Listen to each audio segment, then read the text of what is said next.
Ahí está grabando, ¿no? Y ahora voy a ir a compartir pantalla.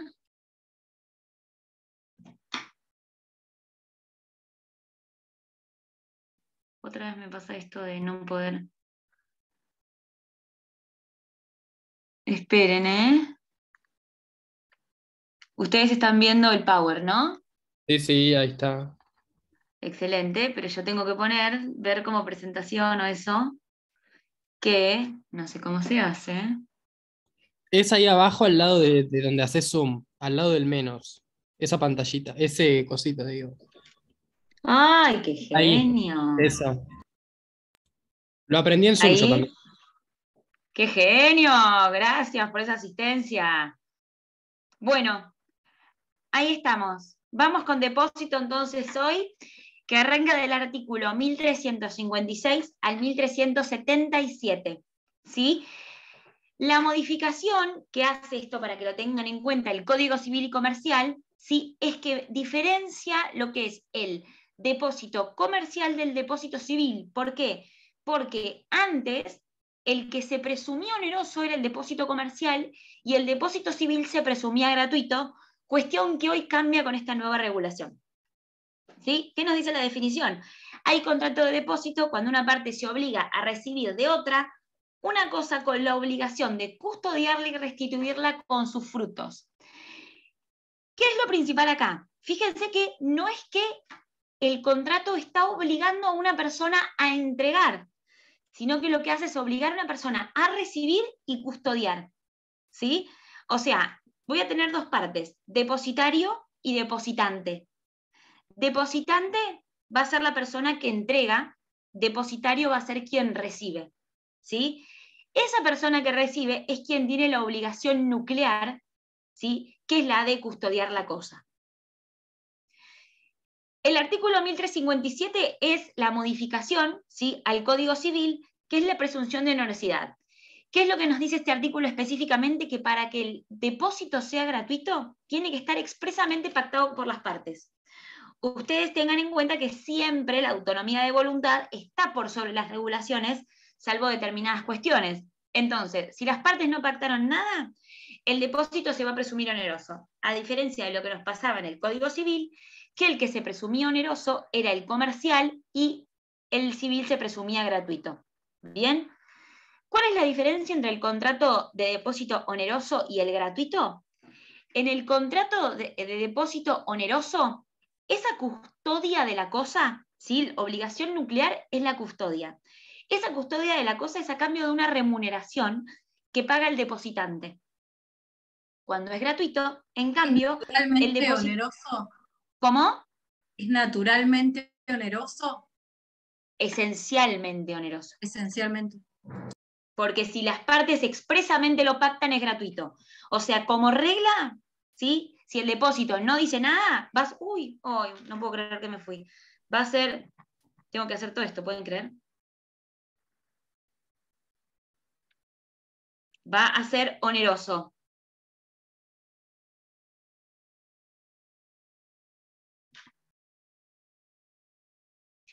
Dentro de Profe, las clasificaciones, ¿sí? Del Código Civil y Comercial, el depósito puede ser unilateral o bilateral. ¿Dónde va a estar la diferencia? ¿Sí? En si el depósito es oneroso o gratuito. ¿Por qué?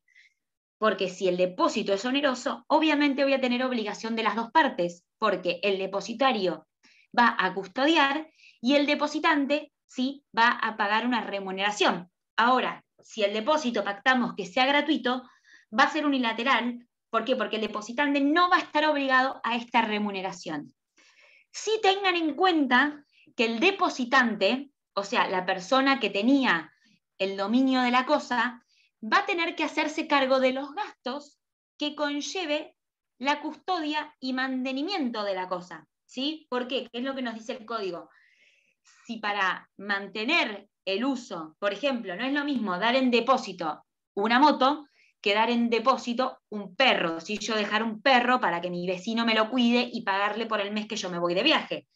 Si yo le dejo el perro, obviamente mi vecino va a tener que comprar la comida, la limpieza, el veterinario. Ahora también se puede dar el caso en que haya gastos extraordinarios, ¿sí? Siempre que haya gastos extraordinarios para el mantenimiento de la cosa, obviamente el depositario va a tener la posibilidad de reembolso, pero va a tener que avisar. ¿Vieron cómo pasa con la locación? Que yo tengo como locatario los gastos comunes de los que me hago cargo y puedo pedir el reembolso. Ahora, los gastos extraordinarios o las mejoras extraordinarias, ¿sí? Yo si quiero hacerlas tengo que previamente avisar. ¿Bien? Obviamente el depósito es conmutativo, es no formal, digamos, porque no hay ninguna disposición legal que me exija una forma. Es nominado, obviamente, de ejecución diferida y continuada, y acá les puse la función económico-social, porque es la que me venían preguntando, es un contrato de custodia. ¿Sí? El depósito es contrato de custodia. Profe, ¿me escucha? ¿Sí, obvio? Le quería consultar, yo tengo notado que es bilateral, aun cuando fuese gratuito, ya que el depositante tiene la obligación de entregar la cosa.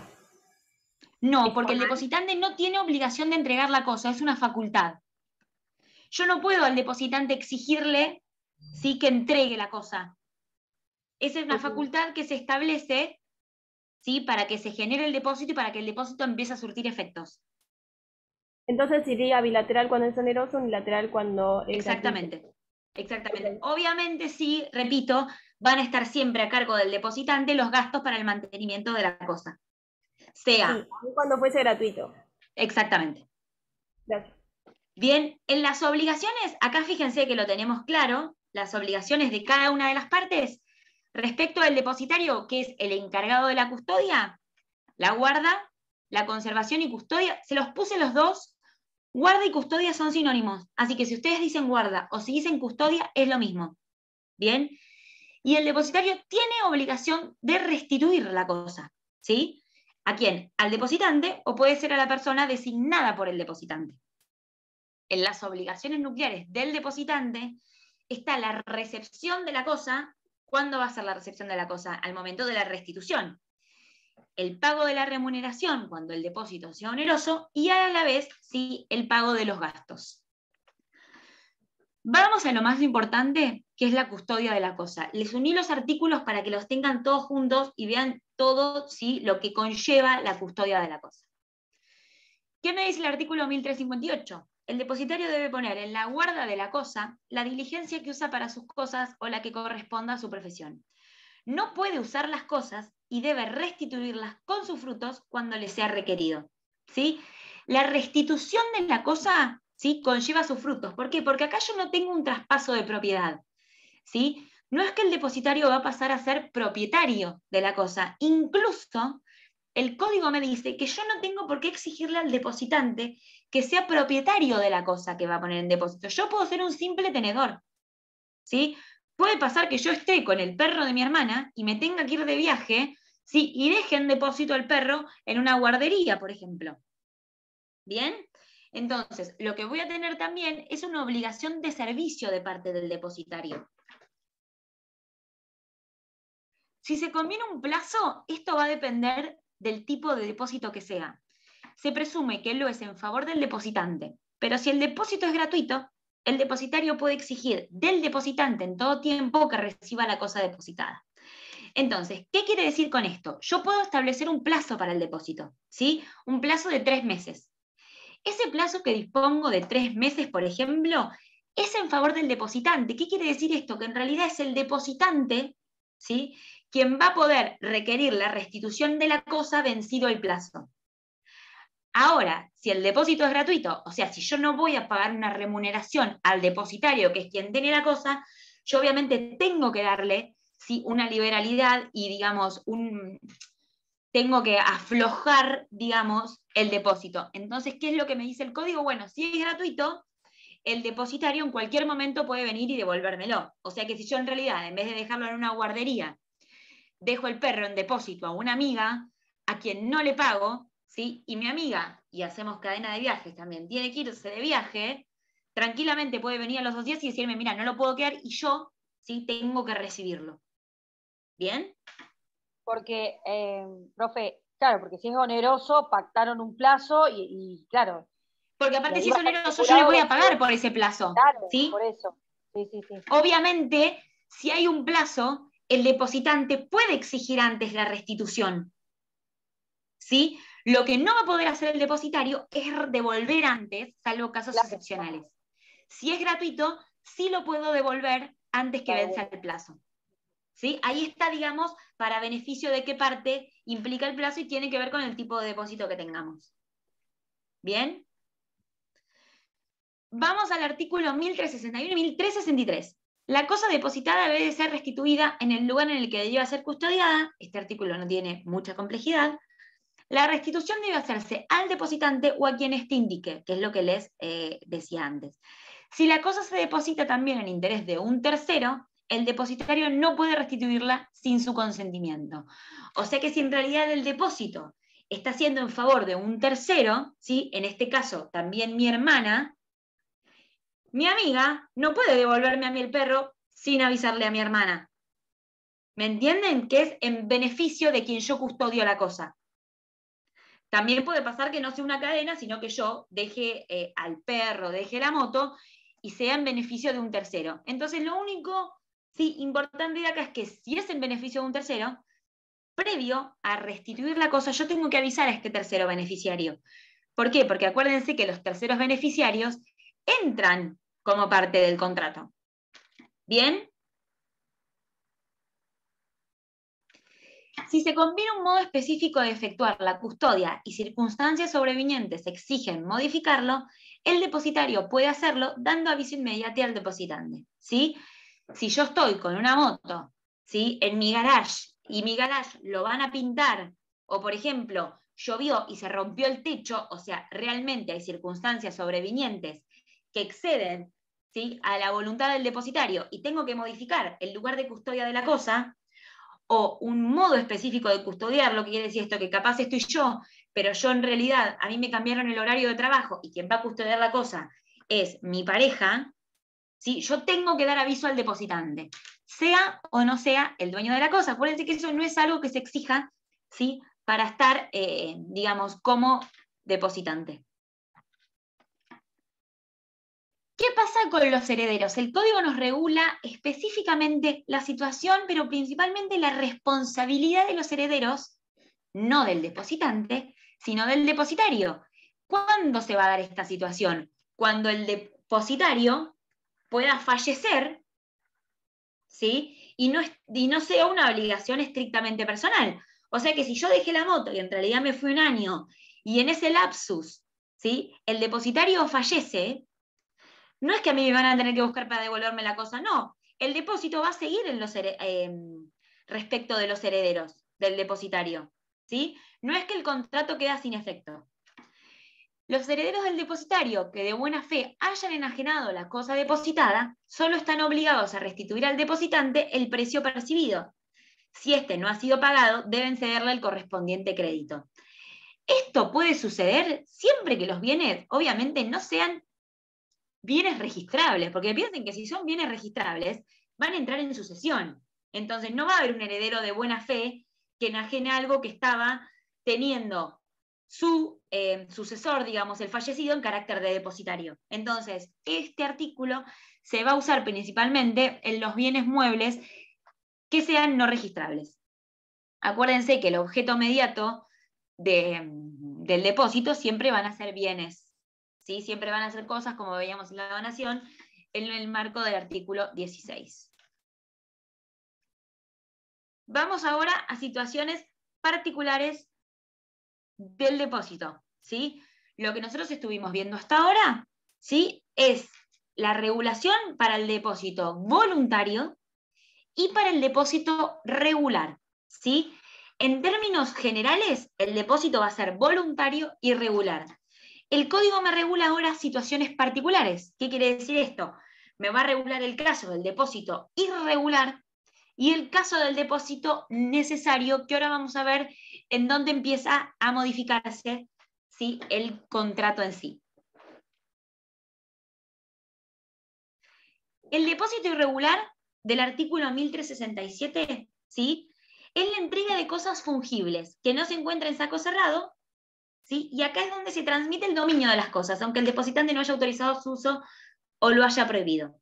El depositario debe restituir la misma calidad y cantidad si se entrega una cantidad de cosas fungibles y el depositario tiene la facultad de servirse, se aplican las reglas del mutuo. Piensen en base, ¿cuál es el objeto típico de un depósito irregular? Y piensen justamente en el depósito que hacemos todo el tiempo, el dinero. Si yo di en depósito 1.000 pesos en billetes de 100, a mí tranquilamente me pueden devolver 1.000 pesos en un billete de 1.000. El dinero es algo fungible, ¿sí? La custodia en realidad, en el depósito irregular, tiene que ver con el valor, ¿sí? No con la custodia de la cosa en sí. Entonces, yo puedo tranquilamente haber dado 1.000.000 de pesos en billetes de 1.000 y me lo pueden devolver en billetes de 50, no importa, porque yo tengo 1.000.000 de pesos igual. ¿Sí? No es que tengo que devolver la misma cosa, sino que fíjense que dice expresamente que tengo que restituir la misma calidad y cantidad. ¿Sí? ¿Por qué me dice calidad y cantidad? Porque si yo en el 2020 deposité $1.000, obviamente en pesos no va a ser lo mismo el reintegro en el 2020 que en el 2021. Bien, entonces lo que yo tengo que restituir es misma calidad y cantidad, pero no tiene por qué ser la misma cosa. ¿Por qué el código habla expresamente que no se encuentre en saco cerrado? Porque si yo entrego $1.000 en un sobre cerrado con una cinta que dice Julieta, es porque claramente yo quiero la restitución, ¿sí?, de lo mismo. O sea, yo voy a querer la restitución de ese sobre con esa cinta en donde están mis billetes. Entonces ahí yo no le estoy, ¿sí?, transmitiendo el dominio. El banco, ustedes piensen, cuando nosotros depositamos plata en el banco, nunca jamás nos dan el mismo billete. De eso habla específicamente el depósito irregular. ¿Sí? Y después, ¿qué pasa con el depósito necesario? En el depósito necesario, lo que está limitado es la voluntad del depositante de elegir quién es el depositario. Bien, eso es el depósito necesario. Son los casos, ¿sí?, fíjense, en los que por un acontecimiento que lo somete a una necesidad imperiosa, alguna cuestión de caso fortuito, ¿sí?, yo tengo que depositar bienes, ¿sí?, y no puedo, digamos, elegir quién va a ser el depositario. Y un ejemplo claro y que está específicamente regulado en el código, ¿sí?, es el depósito en los hoteles. Porque ustedes piensen que cuando yo dejo la valija en el hotel, no es que yo le estoy depositando la valija, no es que yo estoy eligiendo, es que como yo contraté el hotel, como yo contraté un servicio para quedarme durmiendo en el barrio de Palermo porque a mí me gusta, inevitablemente voy a tener que dejar mis cosas en el hotel. ¿Me entienden? Cuando, no es que yo estoy eligiendo, digamos, es como algo accesorio. No es que yo estoy eligiendo al hotel para dejar ahí mi valija. Yo estoy eligiendo el hotel, sí, porque es un hotel cómodo, porque es un hotel que me parecía económico, porque es un hotel que está bien ubicado, ¿sí? E inevitablemente tengo que dejar las cosas en custodia del hotel. ¿Qué nos dice el código? El depósito en los hoteles tiene lugar por la introducción en ellos de los efectos de los viajeros, aunque no los entreguen expresamente al hotelero. O sea, ustedes fíjense que nosotros no vamos y le decimos al hotelero cuando llegamos, mirá que te dejo mi valija. Mirá que te dejo mi valija con una remera. No, nosotros entramos con la valija, entramos en realidad a ocupar la habitación. ¿Sí? Y aunque ellos tengan las llaves de las habitaciones donde se hallen tales efectos. ¿Qué pasa con la responsabilidad en lo que es el depósito necesario en los hoteles? Y en realidad, ¿con qué tiene que ver esta responsabilidad? Más que nada, con las cuestiones de valor, ¿sí? Lo que nos regula el código específicamente es todo lo que tiene que ver con los objetos de valor. ¿Qué es esto? Si yo estoy en un hotel porque fui a comprar un auto, ¿sí?, y en realidad llego el lunes y el auto o la transferencia la voy a hacer el jueves, y yo quizás no voy a andar con los $10.000 en la billetera los 5 días. Entonces, ¿yo qué hago con los $1.000? ¿Qué es lo que a mí me dice el código? Si vos tenés plata u objeto de valor, tenés que avisar, ¿sí? Porque ahí es donde va a fluctuar la responsabilidad del hotelero. Si yo dejo $5.000 y no lo aviso, y es algo que excede los valores normales, ¿sí?, de lo que alguien podría tener en una valija, el código exime de responsabilidad. Ahora vamos a ver los artículos. Dice el 1370. El hotelero responde al viajero por los daños y pérdidas sufridos en los efectos introducidos en el hotel, el vehículo guardado en el establecimiento, en garage u otros lugares adecuados puestos a disposición del viajero por el hotelero. Vieron que el tema de los estacionamientos con los hoteles, por eso ahora la mayoría o no tiene o se paga aparte, ¿sí? Porque el auto sí es responsabilidad del hotelero si está guardado en el establecimiento. ¿Bien? 1371 dice, el hotelero no responde si los daños o pérdidas son causados por caso fortuito o fuerza mayor ajena a la actividad hotelera, tampoco responde por cosas dejadas en los vehículos.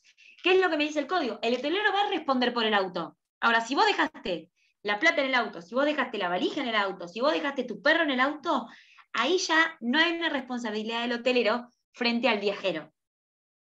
Y el 1372, que era lo que explicaba recién muy por arriba, el viajero que lleve consigo efectos de valor superior al que ordinariamente llevan los pasajeros, debe hacerlo saber al hotelero y guardarlos en las cajas de seguridad que se encuentran a su disposición en el establecimiento. En este caso, la responsabilidad se limita al valor declarado de los efectos depositados. Obviamente, este artículo va a tener que ver no solo con la persona que entra al hotel, sino también con el valor, con el tipo de hotel. No es lo mismo que yo vaya al Sheraton, que al Sheraton pueden ir personas que manejen cuestiones de valores un poco más altas, que si yo voy a un hostel, ¿sí? Que está en, no sé, por ejemplo, la peatonal de San Martín. ¿Sí? Si yo voy a un hostel que está en la peatonal de San Martín y llevo un anillo de diamante, y debería avisarle al dueño del hostel que voy a dejar un anillo de diamante. Porque si ese anillo desaparece, el código exime de responsabilidad. Y es tan importante esto que el 1373, ¿qué me dice? Que si yo estoy en un hotel y llevo algo de un valor muy elevado, el propio hotelero se puede negar a recibirlo.